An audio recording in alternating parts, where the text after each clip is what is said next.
Baik, selamat malam saudara-saudara yang saya kasih dalam Tuhan Yesus Kristus. Puji Tuhan, malam ini kita boleh kembali bersekutu dalam persekutuan doa. Ya, kita ingin belajar firman dan juga kita mau belajar dan juga saling mendoakan ya satu dengan yang lain. Oke, mari kita berdoa dulu sebelum kita membahas firman Tuhan.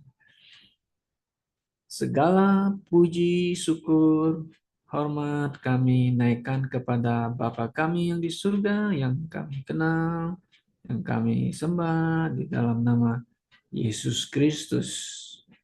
Kami mohon pimpinan Roh Kudus waktu kami membaca, merenungkan, dan juga membahas akan firman-Mu, supaya firman-Mu ini boleh tertanam ya di dalam hati kami, hidup kami, dan kami boleh hidup dalam firman Tuhan, sehingga kami memuliakan nama Yesus dan kami semakin berakar dan kami boleh berbuah untuk kemuliaan Tuhan.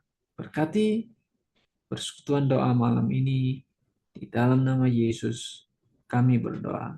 Amin.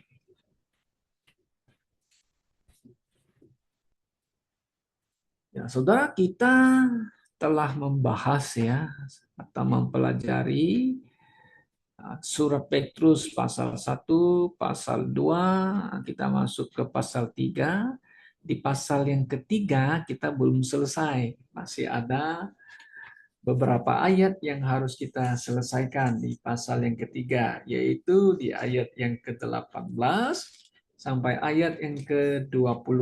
Sebelum itu, kita ingin mereview dulu ya mengenai apa ayat-ayat yang sebelum yang telah kita bahas itu di pasal yang ketiga di ayat 1 kita kemarin telah membahas mengenai bagaimana seharusnya hidup sebagai suami istri di dalam prinsip Alkitab, yaitu telah kita bahas.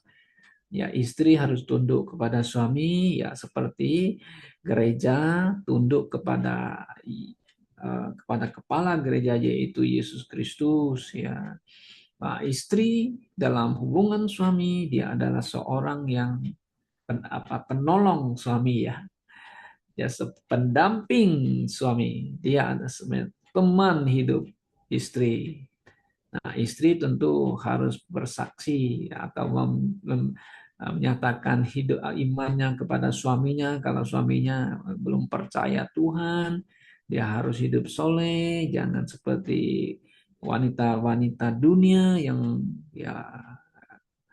tidak kenal Tuhan ya. Jadi supaya itu bisa menarik suaminya boleh mengenal Tuhan gitu ya. Nah, sebaliknya suami harus menghormati istri atau dengan kata lain itu mencintai istri seperti Kristus ya, mencintai gerejanya bahkan menyerahkan hidupnya kepada gerejanya. Demikian juga ya suami ya, suami hidup bijaksana dengan istri, hidup mengasihi dan sebagainya. Ya, supaya suami kalau menjalankan tugas ini ya Tuhan akan berkati. Kalau tidak, suami tidak menjalankan prinsip Alkitab, maka akan terhalang ya, doanya tidak akan didengar. Oke, kalau rumah tangga orang percaya ya tentu harus memegang prinsip Alkitab. Kalau enggak hancurlah rumah tangga. Apalagi zaman sekarang kita lihat, saya dengar banyak cerita orang-orang Kristen pun banyak yang rumah tangganya hancur, masih muda sudah pisah dan sebagainya. Apalagi orang dunia ya, aduh kawin cerai lah mereka udah biasa gitu ya. Tuhan tidak mau begitu ya, Tuhan mau supaya keluarga itu pegang prinsip dan hidup bahagia dalam kasih anugerah Tuhan Yesus. Kemarin kita tuh bahas lagi mengenai Petrus mengatakan kita sebagai orang-orang percaya yang telah selamat tinggal di dunia tidak boleh hidup seperti orang dunia, karena dunia ini sudah jalan hidupnya bengkok istilahnya, sudah rusak.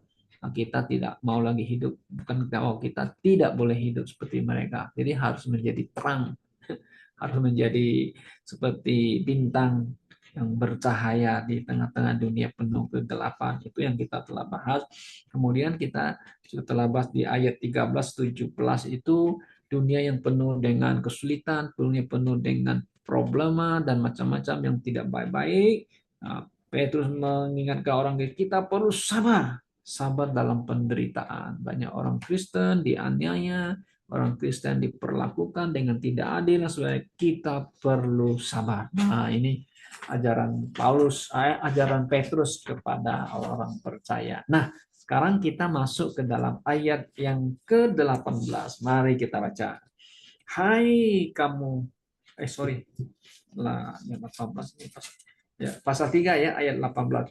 Sebab juga Kristus telah mati sekali untuk segala dosa kita, ia yang benar untuk orang tidak benar, supaya ia membawa kita kepada Allah, ia yang telah dibunuh dalam keadaannya sebagai manusia, tetapi yang telah dibangkitkan menurut roh.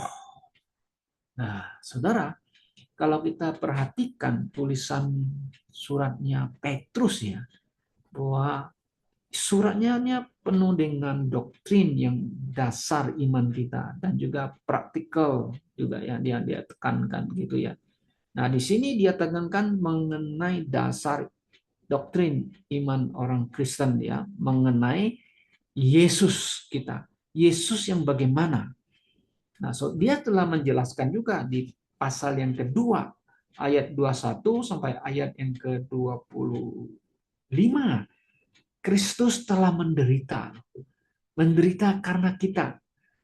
Dia menderita atau mati menembus dosa kita. Nah, karena itu di sini sangat jelas dikatakan tentang Yesus yang kita imani, Yesus yang diberitakan oleh para rasul itu yang kita percaya adalah Yesus yang telah mati di salib dan kemudian telah bangkit kembali.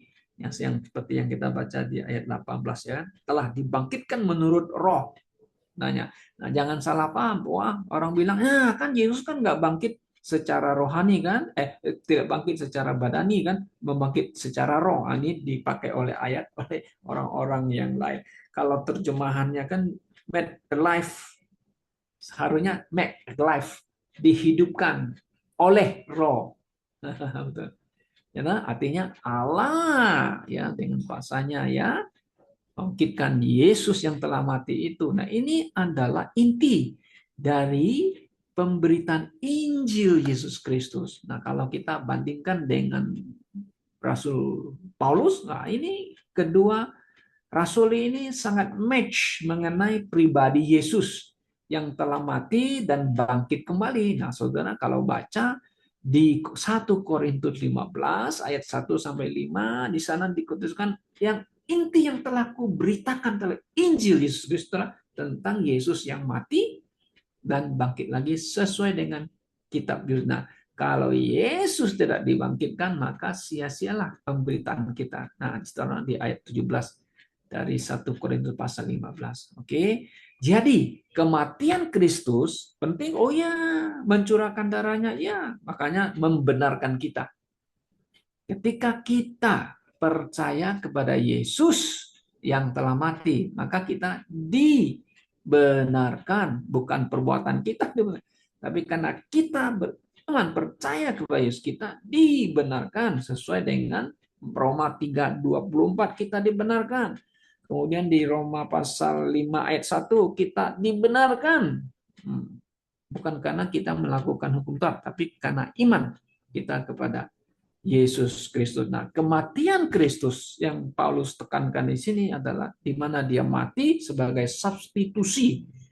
Kata substitusi semua ngerti ya. Seperti orang kan kalau main bola kan, tiba-tiba coachnya atau pemimpinnya bilang, oh nah ini yang nomor 10 harus diganti, disubstitusi katanya, diganti yang lain. Oke, jadi Yesus mati menggantikan tempat saya. Seharusnya saya yang mati karena saya orang berdosa. Tapi karena kita percaya Yesus, maka Yesus mati di tempat kita. Kita orang yang berdosa. Dan kita ditebus oleh darahnya. Saudara bisa lihat lagi di pasal yang 1 dari 1 Petrus ayat 18, kita ditebus bukan oleh memakai perak dan emas, tetapi melalui the precious blood. Nah, kata precious ini adalah darah yang mulia. Kita ditebus. Nah, kemudian saudara, di ayat 19-20, mari kita baca. Dan di dalam roh itu juga ia pergi memberitakan Injil. Nah, kepada roh-roh yang di dalam penjara. Nah, ini kata pemberitaan Injil ini ya ditranslate oleh Lai, bukan interpretasi oleh Lai. Makanya banyak orang salah paham. Oh, kalau begitu Yesus pergi memberitakan Injil ya kepada orang-orang yang ada di alam baka. Nah, di sini penjara itu sebenarnya adalah tempat menampung roh-roh orang-orang yang di zaman perjanjian lama, di zaman Nuh itu, ya mereka yang tidak taat kepada Tuhan, ya itu mereka ada di penjara-penjara itu sebenarnya adalah neraka, ya sebenarnya itu neraka, ya. Nah, Yesus waktu dia mati kemana dia? Nah, dia sebelum mati kan sudah kasih tahu kepada murid-muridnya bahwa Yesus akan sama seperti Yunus di dalam perut ikan, ya seperti perut ikan 3 hari itu. Demikian juga anak manusia akan berada di dalam perut atau dikata pusat bumi ini 3 hari 3 malam. Nah, jadi 3 hari 3 malam kemana Yesus? Nah, di sini Yesus tentu dengan rohnya, kemudian dia pergi ke tempat sana. Di mana? Di sana, di tempat neraka, di alam baka itu. Lalu dia ke sana, kenapa? Bukan memberitakan Injil, ya. Nah, terjemahan lain itu bisa salah paham. Buat catatan ya ya. Sebenarnya di sana dia pergi, ya, bukan memberitakan Injil, sebenarnya dia memproklamirkan, preach kalau kita kan, dia berkhotbah. Nah, berkhotbah kepada orang-orang tidak taat kepada mereka, bukan untuk menyelamatkan mereka. Nah, kalau memberitakan Injil, dikirain tuh ada the second chance, keselamatan. Tidak ada. Di alam baka tidak ada second chance, ya. Tapi untuk menyatakan kepada, you dulu nggak taat, maka nggak selamat, nggak dihukum. Nah, kemudian dia juga memberitakan kepada mereka yang ada di pangkuan Bapak Abraham, ya mereka ditebus oleh Yesus. Nah, ditebus oleh Yesus. Kenapa? Begini, saudara, ya. Mereka yang di dalam PL itu, yang taat, yang percaya seperti Bapak Abraham, mereka Nuh dan sebagainya, yang mengorbankan domba persembahan kepada Tuhan, menyembah Tuhan itu, ya. Kan mereka kan yang PL juga memakai hukum Taurat, ya kan? Hukum Taurat kan untuk pengampunan dosa kan membawa domba juga, ya, sebagai tanda pengampunan dosa. Tapi darah domba itu tidak bisa mengampuni dosa. Itu hanya simbolis saja. Ya, maka mereka jiwa-jiwa tertahan di dalam istilah penjara di sana. Nah, Yesus datang mengasih tahu, kalian ditebus oleh darah Yesus Kristus. Darah dia, darahku kan, bukan darah binatang. Nah, kalau saudara membaca di Ibrani 10 ayat 45, ya, bukan darah binatang yang bisa mengampuni orang, nggak mungkin. Coba kita lihat di Ibrani pasal 10 ayat yang keempat dan 5, saya baca. Oke. Sebab tidak mungkin darah lembu jantan atau darah domba jantan menghapus dosa. Menghapus ini ya, take away sins, ya itu. Oke. Nah, makanya